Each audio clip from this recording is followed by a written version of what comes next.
नमस्कार दोस्तों, मैं राकेश वर्मा आप सभी का स्वागत करता हूं आपके अपने परिवार एसएल गुरुकुल पर। साथियों,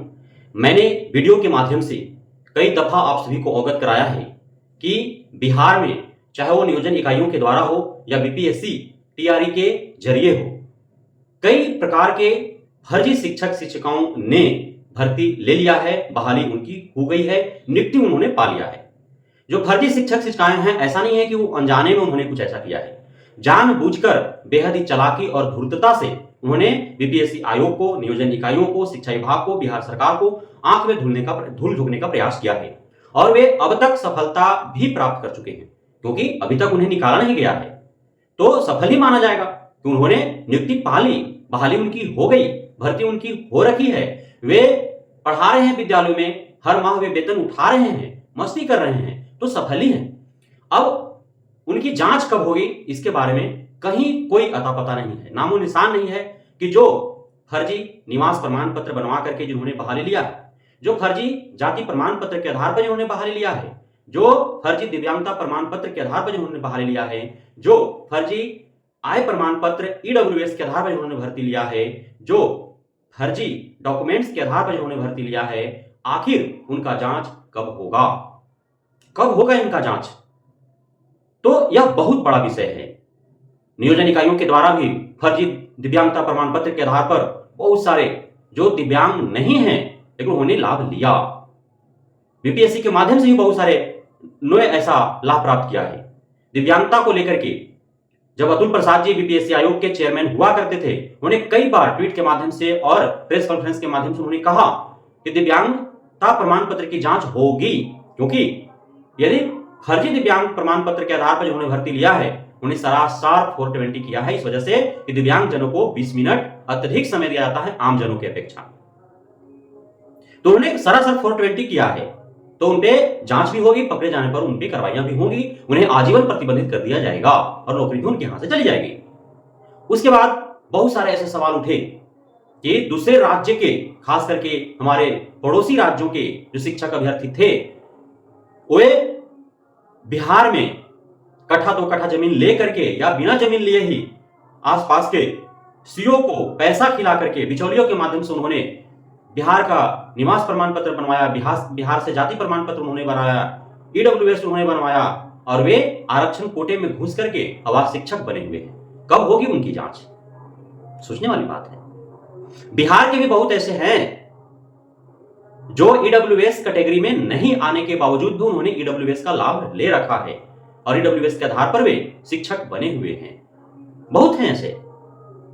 बहुत ऐसे हैं जिनका आय अत्यधिक है लेकिन कम आय दिखा करके वे ओबीसी एनसीएल का लाभ ले रखे हैं, ईडब्ल्यूएस का लाभ ले रहे हैं और वे आरक्षण कोटा में अपनी नियुक्ति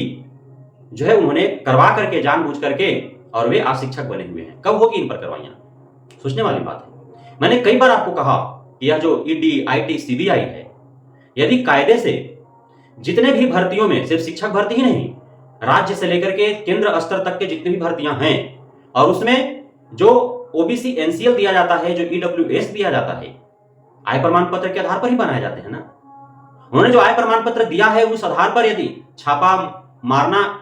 आईटी, ईडी, सीबीआई प्रारंभ कर दे तो आज आधे देशवासी जेल में होंगे, जेलों में जगह नहीं मिल पाएंगे, क्योंकि जो ओबीसी एनसीएल है या ईडब्ल्यूएस है उसमें 90% गलत लोग सम्मिलित हैं, जो ईडब्ल्यूएस कैटेगरी में नहीं आते हैं, जो बिल्कुल ही सक्षम हैं, उनके पास जगह जमीन है उनके पिता के नाम से, उनके नाम से, उनके घर का आय अत्यधिक है, ओबीसी में भी जगह जमीन है उनके नाम से, उनके पिताजी के नाम से, उनके पति के नाम से, उनका घर का, उनके पिता का, पति का आय अत्यधिक है, बावजूद इसके उनका जो है ईडब्ल्यूएस और ओबीसी एनसीएल बनाए जाते हैं, क्योंकि जो आय दिया जाता है, विवरण दिया जाता है, अब वो विवरण जो लेडीज हैं वो अपना पिता या पति का देते हैं और जो जेंट्स है वो अपना पिता का देते हैं, यही ना, क्योंकि खुद तो बेरोजगार है ना, नौकरी लेने जा रहे हैं। अब आप सोचिए कि बहुत है जो स्वयं कहीं नौकरी में है, जैसे नियोजित शिक्षक के तौर पर कोई कार्य कर रहा था, 45,000 50,000 उसका वेतन था पर मंथ, अब वो ईडब्ल्यूएस या ओबीसी एनसीएल में वो कैसे आ गया, जबकि प्रत्येक मंथ उसका खुद का 45-50 हजार रुपया उसका वेतन है। सोचने वाली बात है, वह ईडब्ल्यूएस या ओबीसी एनसीएल में कैसे आया, जबकि स्वयं उसका प्रत्येक माह का गवर्नमेंट के पास प्रूफ है, वो खुद पेमेंट उसको कर रही है। कोई रेलवे में है, कोई पोस्ट ऑफिस में है, कोई सचिवालय में है, कोई ब्लॉक में है, कोई बिहार पुलिस कांस्टेबल में है, कोई फौज में भर्ती है, स्वयं उसका 45,000 50,000 रुपया सैलरी है और वह ईडब्ल्यूएस का या ओबीसी एनसीएल का लाभ लेकर के और कैटेगरी में आकर के वो अपना जगह बना पाया कि नहीं बना पाया, शिक्षक के तौर पर वो कार्यरत है कि नहीं है,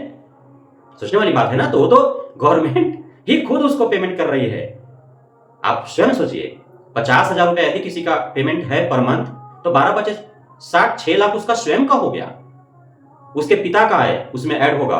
उसके घर का जो अचल संपत्ति होगा उसके ऐड होंगे उसमें। आप सोचिए,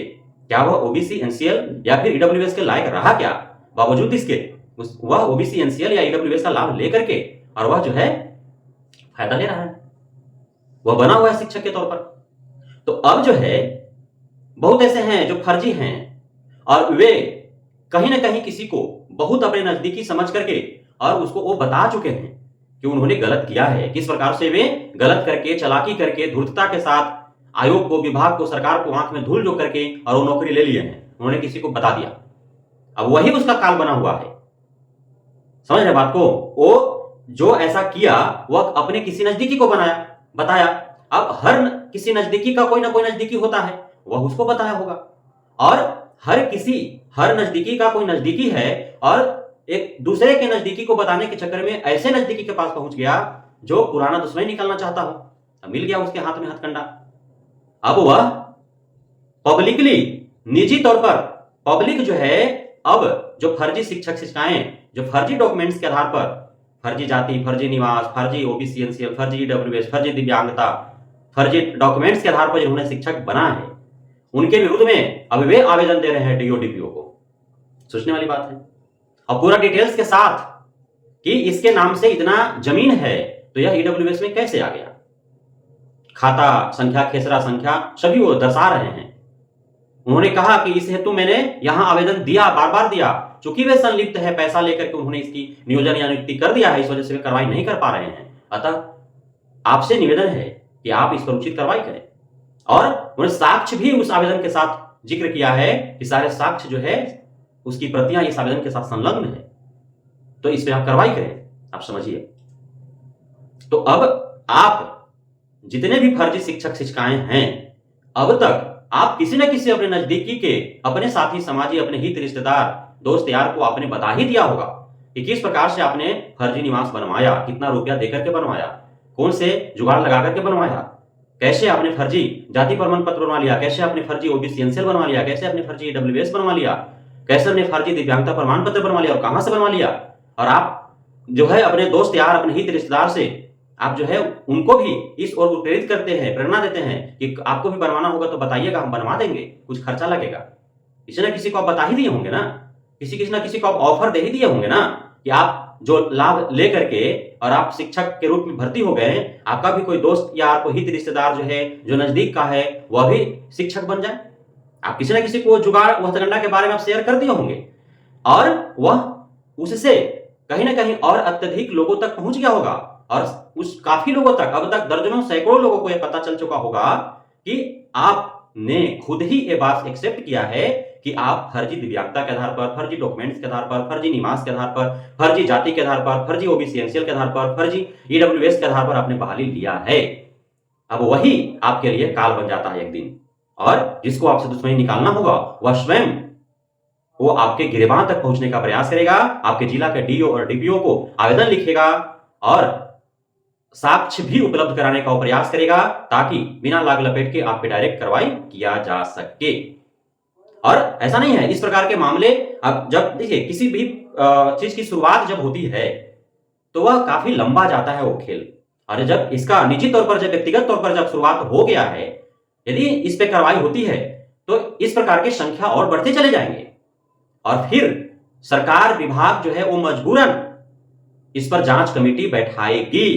कि कितने फर्जी दिव्यांगता वाले हैं, कितने फर्जी निवास वाले, जाति वाले, ओबीसी एनसीएल वाले, ईडब्ल्यूएस वाले, और डॉक्यूमेंट्स तो फर्जी जो है जांच हो ही रहा है।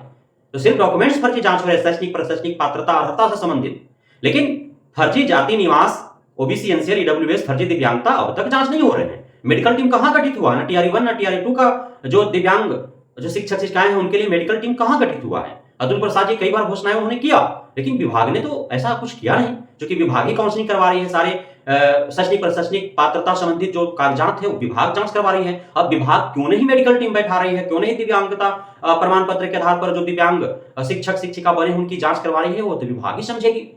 क्यों नहीं फर्जी जाति निवास ओबीसी एनसीएल ईडब्ल्यूएस की जांच विभाग करवा रही हो तो विभाग ही जानेगी। लेकिन यदि इस पर जांच बैठ जाए तो आधे शिक्षक जो टीआरई 1 और टीआरई 2 से जो नियुक्त हुए हैं ना, वे सभी छट जाएंगे। आधे शिक्षक की मैं दावे के साथ कहता हूं कि वे छट जाएंगे। और आप सभी इससे अवगत हैं, आप जानते हैं भली भांति। आप खुद इस वीडियो को देखने के बाद कमेंट में यह कहेंगे कि हाँ, आप 4 को जानते हैं, 6 को जानते हैं, आप यहाँ के शिक्षक को जानते हैं, आप वहां के शिक्षक को जानते हैं कि ऐसा किया है। और आपका मैं इंतजार करूंगा कि कमेंट बॉक्स में आकर के आप खुद ही बयान करें। बहुत बहुत धन्यवाद आप सभी साथियों का हमारे साथ जुड़े रहने के लिए, बढ़ रहने के लिए, इतना प्यार देने के लिए, हमें भरोसा बनाए रखने के लिए। जय हिंद।